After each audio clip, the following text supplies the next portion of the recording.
मायन सभ्यता एक ऐसा नाम जो समय के साथ गूंजता रहता है। यह जंगल में दबे प्राचीन शहरों की कहानी कहता है। यह उन लोगों की बात करता है जो सितारों को समझते थे। मायन लोग मेसो अमेरिका में फलते फूलते थे। उनका राज 2000 साल से ज्यादा समय तक चला। यह 250 ईस्वी से 900 ईस्वी तक था। उनकी विरासत यह हमें आज तक मोहित करती है। हम उनके रहस्यों की ओर खींचे चले जाते हैं। हम उनके अचानक पतन के जवाब ढूंढते हैं। मायन सभ्यता कोई एक इकाई नहीं थी। यह नगर राज्यों का एक जटिल जाल था। हर एक का अपना शासक था। वे ग्वाटेमाला के वर्षावनों में फले फूले। वे मैक्सिको, बेलीज और होंडुरास के कुछ हिस्सों में भी समृद्ध हुए। मायन लोग बहुत आध्यात्मिक थे। वे समय के चक्रीय स्वभाव में विश्वास करते थे। वे देवताओं को प्रसन्न करने के लिए भेंट चढ़ाते थे। वे धार्मिक बलिदान करते थे। यह ब्रह्मांड के साथ संतुलन बनाए रखने के लिए था। मायन सभ्यता रातों रात नहीं उठी। यह धीरे धीरे उभरी। यह प्री क्लासिक काल में 2000 ईसा पूर्व से 250 ईस्वी तक शुरू हुआ था। इस समय के दौरान मायन लोगों ने कृषि का विकास किया। उन्होंने मक्का को पालतू बनाया। यह उनकी मुख्य फसल बन गई। उन्होंने गांव बनाना शुरू कर दिया। ये बड़ी बस्तियों में विकसित हुए। आखिरकार ये शक्तिशाली नगर राज्य बन गए। क्लासिक काल 250 ईस्वी से 900 ईस्वी तक मायन सभ्यता के शिखर का प्रतीक था। यह महान बौद्धिक और कलात्मक उपलब्धियों का समय था। मायन लोगों ने एक जटिल लेखन प्रणाली विकसित की। उन्होंने गणित और खगोल विज्ञान में महत्वपूर्ण प्रगति की। उन्होंने शानदार शहरों का निर्माण किया। ये विशाल पिरामिडों, विस्तृत महलों और जटिल नक्काशी से सजे हुए थे। ये आज उनकी प्रतिभा के टेस्टामेंट आण के रूप में खड़े हैं। मायन लोग अविश्वसनीय आर्किटेक्ट और इंजीनियर थे। उनके शहर सिर्फ रहने की जगह नहीं थे, वे उनके विश्व दृष्टि की अभिव्यक्ति थे। इन्हें सितारों के साथ संरेखित करने के लिए डिजाइन किया गया था। मायन लोग केवल पत्थर के औजारों का इस्तेमाल करते थे। उन्होंने विशाल चूना पत्थर के ब्लॉक बनाए। उन्होंने पहिए के उपयोग के बिना उन्हें पहुंचाया। उन्होंने उन्हें जटिल संरचनाओं में बदल दिया। यह उनके कौशल और समर्पण का प्रमाण था। मायन वास्तुकला के सबसे प्रति आइकॉनिक पहलुओं में से एक पिरामिड है। ये विशाल संरचनाएं उनके शासकों के लिए मंदिरों और मकबरों के रूप में काम करती थीं। पिरामिडों को अक्सर मंदिरों के साथ सबसे ऊपर रखा जाता था। ये मंदिर विशिष्ट देवताओं को समर्पित थे। खड़ी सीढ़ियों से इन तक पहुंचा जाता था। मायन लोगों ने विस्तृत महल भी बनाए। ये महल कुलीन वर्ग के निवास स्थान और राजनीतिक शक्ति के केंद्रों के रूप में कार्य करते थे। मायन लोग उत्सुक खगोलविद थे।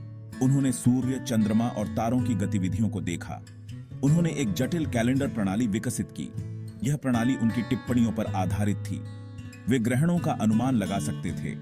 वे संक्रांति और विषुवों की पहचान कर सकते थे। उनका खगोलीय ज्ञान उनके धार्मिक विश्वासों से गहराई से जुड़ा हुआ था। इसने उनके दैनिक जीवन को प्रभावित किया। मायन लोग बौद्धिक दिग्गज थे। उन्होंने गणित की एक परिष्कृत प्रणाली विकसित की। यह प्रणाली 20 संख्या पर आधारित थी। वे शून्य की अवधारणा का उपयोग करने वाली पहली सभ्यताओं में से एक थे। इसने उन्हें जटिल गणना करने की अनुमति दी। उन्होंने आकाशीय गतियों को ट्रैक करने के लिए इन गणनाओं का उपयोग किया। उन्होंने वास्तुशिल्प योजना के लिए भी उनका इस्तेमाल किया। भाग 5। मायन समाज का दिल, सामाजिक संरचना और धार्मिक प्रथाएं। मायन समाज पदानुक्रमित रूप से संरचित था। सबसे ऊपर शासक थे। उन्हें दैवीय राजा माना जाता था। उनके पास पूर्ण शक्ति थी। उनके नीचे पुजारी थे। वे धार्मिक समारोहों और देवताओं की इच्छा की व्याख्या करने के लिए जिम्मेदार थे। रईसों के पास प्रशासनिक पद थे। उन्होंने समाज के विभिन्न पहलुओं का निरीक्षण किया। सामाजिक पिरामिड के आधार पर आम लोग थे। वे आबादी का बहुमत बनाते थे। वे किसान, कारीगर और मजदूर थे। धर्म मायन जीवन का केंद्र था। वे देवताओं के एक समूह में विश्वास करते थे। इन देवताओं ने उनके जीवन के विभिन्न पहलुओं को प्रभावित किया। उन्होंने इन देवताओं को प्रसन्न करने के लिए विस्तृत अनुष्ठान और बलिदान किए। उनका मानना था कि इससे उनका कल्याण सुनिश्चित होगा। भाग 6। पराक्रम के साथ शासन। मायन साम्राज्य का राजनीतिक परिदृश्य। मायन राजनीतिक परिदृश्य जटिल था। इस क्षेत्र में स्वतंत्र नगर राज्य फैले हुए थे। उनका शासन अजाव नामक दैवीय राजाओं द्वारा होता था। इन राजाओं को अपने पद विरासत में मिले।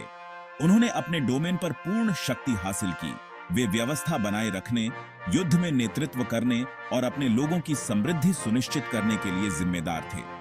जबकि प्रत्येक नगर राज्य स्वतंत्र था, वे अक्सर गठबंधन, व्यापार और कभी-कभी युद्ध के माध्यम से आपस में जुड़े होते थे। बड़े, अधिक शक्तिशाली शहर जैसे टिकल और कलाकमुल अक्सर अपने छोटे पड़ोसियों पर प्रभाव डालते थे। वे सत्ता संघर्ष में शामिल हो गए। इन संघर्षों ने मायन दुनिया की राजनीतिक गतिशीलता को आकार दिया। भाग 7, प्रचुरता की अर्थव्यवस्था, व्यापार, कृषि और संसाधन। मायन अर्थव्यवस्था काफी हद तक कृषि पर आधारित थी। मक्का उनकी प्रमुख फसल थी। उन्होंने सेम, स्क्वैश और मिर्च की भी खेती की।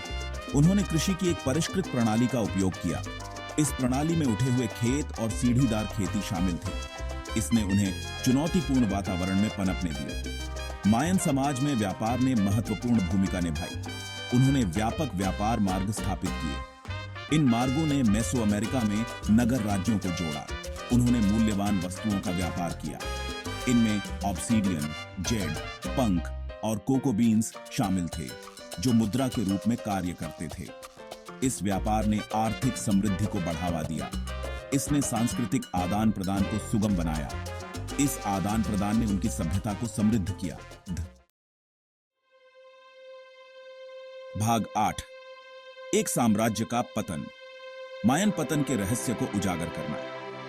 क्लासिक काल ने मायन सभ्यता के शिखर को चिह्नित किया। हालांकि 9वीं शताब्दी ईस्वी के आसपास मायन दुनिया ने धीमी और रहस्यमय गिरावट का अनुभव करना शुरू कर दिया। कभी जीवन से भरपूर रहने वाले महान शहर उजाड़ हो गए।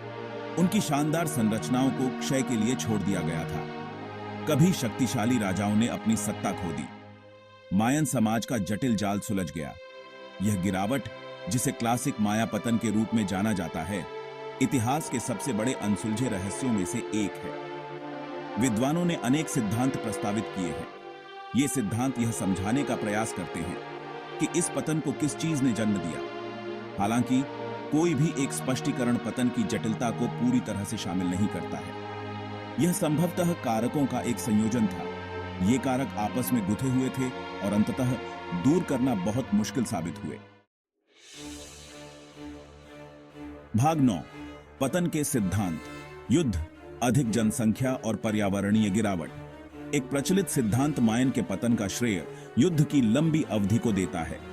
जैसे जैसे आबादी बढ़ी और संसाधन दुर्लभ होते गए, नगर राज्यों के बीच प्रतिस्पर्धा तेज होती गई। इससे अधिक बार और विनाशकारी युद्ध हुए। इन युद्धों ने राज्यों को कमजोर कर दिया। उन्होंने व्यापार बाधित किया। उन्होंने सत्ता के नाजुक संतुलन को अस्थिर कर दिया। इससे वे अन्य खतरों के प्रति संवेदनशील हो गए। एक अन्य सिद्धांत से पता चलता है कि अधिक जनसंख्या ने महत्वपूर्ण भूमिका निभाई। जैसे जैसे मायन आबादी बढ़ी, वैसे वैसे संसाधनों की मांग भी बढ़ी। इसने उनकी कृषि प्रणालियों पर दबाव डाला। इससे वनों की कटाई हुई। इससे मिट्टी का कटाव हुआ। इन कारकों ने कृषि उत्पादकता को कम कर दिया होगा। इससे अकाल और सामाजिक अशांति फैली होगी। भाग 10, स्थायी विरासत, कला, संस्कृति और इतिहास पर मायन प्रभाव।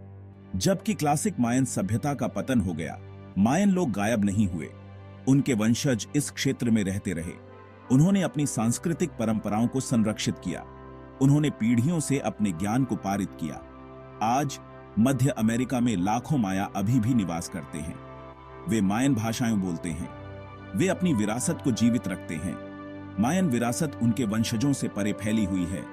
उनकी स्थापत्य उपलब्धियां विस्मय और आश्चर्य को प्रेरित करती हैं। समय के चक्रीय दृष्टिकोण के साथ उनकी जटिल कैलेंडर प्रणाली विद्वानों और उत्साही लोगों को समान रूप से मोहित करती रहती है। उनकी परिष्कृत लेखन प्रणाली धीरे धीरे समझ में आ रही है। उनके विश्वासों, इतिहास और विश्व दृष्टि में बहुमूल्य अंतर्दृष्टि प्रदान कर रही है। भाग 11, निष्कर्ष। मायन समय में जमी हुई सभ्यता। मायन सभ्यता अपने विशाल पिरामिडों, परिष्कृत ज्ञान और गूढ़ पतन के साथ मानव इतिहास की जटिलताओं की याद दिलाता है। उनकी कहानी नवाचार, अनुकूलन और लचीलापन की कहानी है। यह एक ऐसी कहानी है जो तब सामने आती है जब पुरातत्वविदों को नई खोजें मिलती हैं और विद्वान उनके अतीत के टुकड़ों को एक साथ जोड़ते हैं। मायन लोग अखंड नहीं थे, वे विविध लोग थे।